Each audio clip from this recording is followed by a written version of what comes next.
আজ রামনবমী। সারা দেশ জুড়ে মহা সাড়ম্বরে পালিত হচ্ছে রামনবমী। ফাল্গুনী শুক্লাপক্ষের নবমী তিথিতে শ্রী রামচন্দ্রের জন্ম। সেই শ্রী রামচন্দ্রকে কেন্দ্র করেই আজকে রামনবমী পালিত হচ্ছে।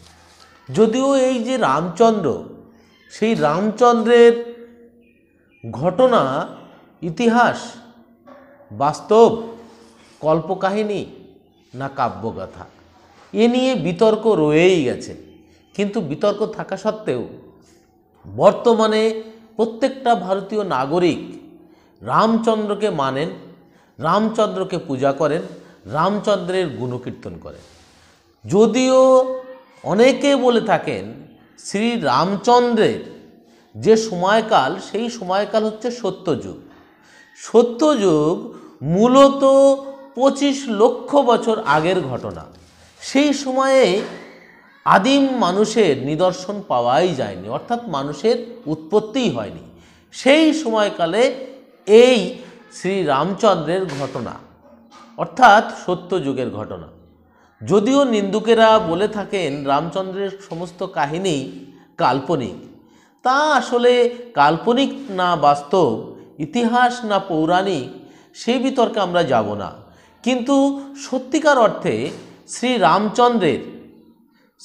রামচন্দ্রের মূর্তিটা কেমন হওয়া উচিত, রামচন্দ্রের মুখাবয়ব কেমন ছিল, তার শরীর সৌষ্ঠব, আজনুলম্বিত বাহু, এই আকার আকৃতি কেমন হওয়া উচিত, এ সংক্রান্ত বিষয়ে কিন্তু বিতর্ক রয়েছে। বিতর্ক কেন? আমরা জানি আমার ঠাকুরদার বাবার শরীর কেমন ছিল, বাবার মুখাবয়ব কেমন ছিল, তা কিন্তু আজকের দিনে আমরা জানি না, আমার বাবাও ঠিক করে বলতে পারেনি। ঠিক তেমনিভাবে এই যে সত্যযুগে, অর্থাৎ আদিম মানুষের নিদর্শন পাওয়ার পূর্বে যে শ্রী রামচন্দ্রের কাহিনী বা রামচন্দ্রের ঘটনা রামায়ণে লেখা আছে, যে রামায়ণ রচনা করেছেন কে? বাল্মীকি রচনা করেছেন। মনে করা হয় খ্রিস্টপূর্ব 4th শতকে এই বাল্মীকি রামায়ণ রচনা করেছেন। কিন্তু রামায়ণ রচনার পর রামচন্দ্রের মুখাবয়ব কেমন হবে, তার শরীরের গঠন কেমন, এ সংক্রান্ত বিষয়ে কিন্তু কল্পনায় মানুষ বিচরণ করেছে, কিন্তু বাস্তবে তার রূপ অঙ্কন সম্ভব হয়নি। কিন্তু সবথেকে রহস্যজনক ঘটনা হচ্ছে এই শ্রী রামচন্দ্রের রূপ এমন হবে, গায়ের রং এরকম হবে, তার নাকটা টেকালো হবে, আজানুলম্বিত বাহু হবে, তার এই যে শরীরের গঠন, সেই শরীরের গঠন সংক্রান্ত বিষয়ে প্রথম চিত্রকল্প করেন ভারতবর্ষের দক্ষিণ ভারতে জন্ম রাজ পরিবারে রবি বর্মা বা রবি ভার্মা। এই যে রবি ভার্মা, তিনি জন্মগ্রহণ করেন 1848 খ্রিস্টাব্দে, মৃত্যুবরণ করেন 1906 খ্রিস্টাব্দে। বুঝতেই পারছেন যে 1848 থেকে 1906 খ্রিস্টাব্দে তিনি মূলত ভারতবর্ষের যে পৌরাণিক আখ্যানগুলো আছে, সেই পৌরাণিক আখ্যানের চিত্রকল্প কেমন হবে, সরস্বতী কেমন হবে, লক্ষ্মী কেমন হবে, রামচন্দ্র কেমন হবে, কৃষ্ণের রূপ কেমন হবে, তা অঙ্কন করেছিলেন। মনে করা হয় 1890 থেকে 94 এই সময়কালে তিনি এই চিত্রকল্প রচনা করেছিলেন। এবং সেই পৌরাণিক যে চিত্রগুলি, তা কিন্তু এখন লন্ডনের যে মিউজিয়াম, সেই মিউজিয়ামে সুরক্ষিত আছে। অত্যন্ত গুণী চিত্রশিল্পী রবি ভার্মা, তিনি কেরালায় জন্মগ্রহণ করেছিলেন। তিনি এই চিত্রকল্প রচনার পর, তারপর থেকে সত্যিকারের রামচন্দ্রের রূপ বা মূর্তি বা ছবি অঙ্কিত হয়। তিনি 6টি চিত্র অঙ্কন করেছেন। প্রথম চিত্রটি দেখুন, এই যে দেখুন প্রথম চিত্র। তারপরে দেখো শ্রী রাম বরুণকে জয় করেন, সেই চিত্র তিনি যে অঙ্কন করেন। তারপরে দেখুন রামের রাজ্যাভিষেক, সেই চিত্রটি তিনি এঁকেছেন। তারপরে দেখুন শিবের ধনুক ভাঙছেন শ্রী রামচন্দ্র, সেই ছবি অঙ্কন করেছেন রবি ভার্মা। তারপর রাম পঞ্চায়ন, রাম পঞ্চায়নের ছবি, তারপর রামের বনবাসের ছবি। অর্থাৎ বিতর্ক আছে, বিতর্ক থাকবে। বাস্তব ক্ষেত্রে আজকে 130 কোটির ভারতবর্ষে রামচন্দ্রকে ভগবান বলে মেনে নিয়েছে মানুষেরা। আর নিন্দুকেরা বলে থাকেন রামচন্দ্র কল্পকাহিনী, কল্পগাথা। কিন্তু মানুষ এখন শিক্ষিত হচ্ছে, মানুষ এখন বিজ্ঞান ও যুক্তিবাদের মধ্য দিয়ে বুঝে নেওয়ার চেষ্টা করছে। এখন প্রশ্ন হচ্ছে মানুষই সেই উপলব্ধিটা করুক।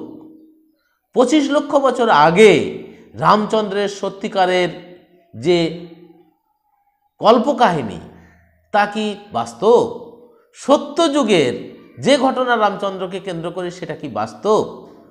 আর ঊনবিংশ এবং বিংশ শতকে যে রামচন্দ্রের মূর্তি বা চিত্র পাওয়া যাচ্ছে, তিনি এঁকেছেন 1894 সালের কাছাকাছি কোনো একটা সময়ে রবি ভার্মা।